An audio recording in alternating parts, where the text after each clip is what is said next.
আসসালামু আলাইকুম এভরিওয়ান, কি অবস্থা, কেমন আছো সবাই? আরও একটি নতুন ভিডিওতে সবাইকে স্বাগতম। দেখতে পাচ্ছ বন্ধুরা, এখানে কিছু গরুর মাংস রান্না করা হচ্ছে। তো আজকে আমরা গরুর মাংসের বিরিয়ানি খাবো, এজন্য মাটির চুলায় গরুর মাংস রান্না করা হচ্ছে। তো দেখতে থাকো বন্ধুরা পুরো ভিডিও। है तुझसे शिकायत नहीं है तेरी हर बात मुझको अच्छी लगती है देखो जो मुड़े দিক দিয়ে কিন্তু দেখো বন্ধুরা, চাল রেডি করা হয়েছে আর এদিক দিয়ে কিন্তু গরুর মাংস রান্না করা শেষ। তো আজকের আকাশের অবস্থা কিন্তু মোটামুটি ভালো। আর দেখো বন্ধুরা, আমাদের কতগুলো শিং মাছ এনেছে মাইশার আব্বু বাজার থেকে। তো একসঙ্গে অনেকগুলো মাছ তো উনি কেটে দিচ্ছে। উনি কাজ করে আমাদের বাসায়।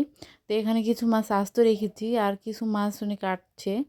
তো মাছগুলো কেটে ধুয়ে পরিষ্কার করবে। আর এদিক দিয়ে কিন্তু মাটির চুলায় গরুর মাংস রান্না করা হচ্ছে।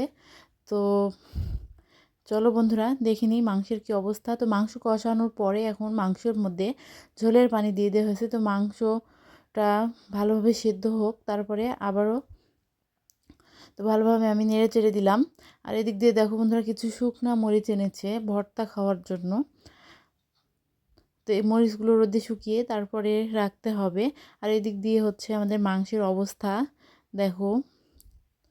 তো মাশাআল্লাহ অনেক সুন্দর একটা ঘ্রাণ এসেছে। আর এদিক দিয়ে কিন্তু বাড়ি ঘরও গোছানো শেষ। শুধু কি রান্না করলেই হবে, বাড়ি ঘর গোছাতে হবে না? তো বাড়ি ঘরও কিন্তু গোছানো শেষ। আর এখন যেহেতু শীতের দিন, তো সকাল সকালই কিন্তু বাড়িঘর গুছিয়ে তারপরে রান্নাবান্না শুরু করে দিয়েছি। তো এই হচ্ছে অবস্থা। তো মাইশার আব্বু একটু আগে বাজারে গেছিলো, তো সে এখন বাসায় আছে। মাইশা মনি স্কুলে গেছে। তো বাসায় শুধু আমার আম্মু আর আমি। তো এদিক দিয়ে কিন্তু সবগুলো ঘর, ডাইনিং সবই কিন্তু গোছানো হয়েছে। তো ঘর বাড়ি গুছানো শেষ। আর এদিক দিয়ে কিন্তু রান্না বান্নাও চলছে। তো মাংস রান্না করা হয়ে গেলে তারপরেই কিন্তু বিরিয়ানিটাও রান্না করা হবে। তো বাসায় যেহেতু একা মানুষ, এজন্য ওনাকে রাখা হয়েছে। তো উনি সব কাজই করে দেয়, বাহিরে যেগুলো কাজ সেগুলো উনি করে দেয়। থালা বাসন ধোয়া থেকে শুরু করে সবই কিন্তু উনি করে। তো ওনাকে রেখেছি। তো এ হচ্ছে অবস্থা বন্ধুরা। তো আমাদের মাটির চুলায় কিন্তু বেশি রান্না করা হয়, গ্যাসের চুলাও রান্না করা হয় মাঝে মাঝে বা কোনো সময় বিশেষ প্রয়োজন হলে। আর এই যে এখানে মাইশার আব্বু কিন্তু এখন শুয়ে রয়েছে, উনি গোসল করেনি এখনও। তো এই হচ্ছে অবস্থা আমাদের। আর এদিক দিয়ে দেখো বন্ধুরা, তোমাদেরকে আরও একটি জিনিস দেখাই। তো কিছুদিন আগে তোমাদেরকে দেখিয়েছিলাম আমাদের বড়ই গাছে কিন্তু ফুল এসেছিল। তো ফুল থেকে এখন ফলও এসে গেছে। তো কত কত বড়ই ধরেছে। তো বড়ইগুলো মাত্র ধরেছে, আস্তে আস্তে হয়তো বড় হবে। আর এই যে আমাদের গরুর মাংসের অবস্থা দেখো, মাশাআল্লাহ অনেক সুন্দর হয়েছে। আর অনেক সুন্দর ঘ্রাণও কিন্তু বের হচ্ছে।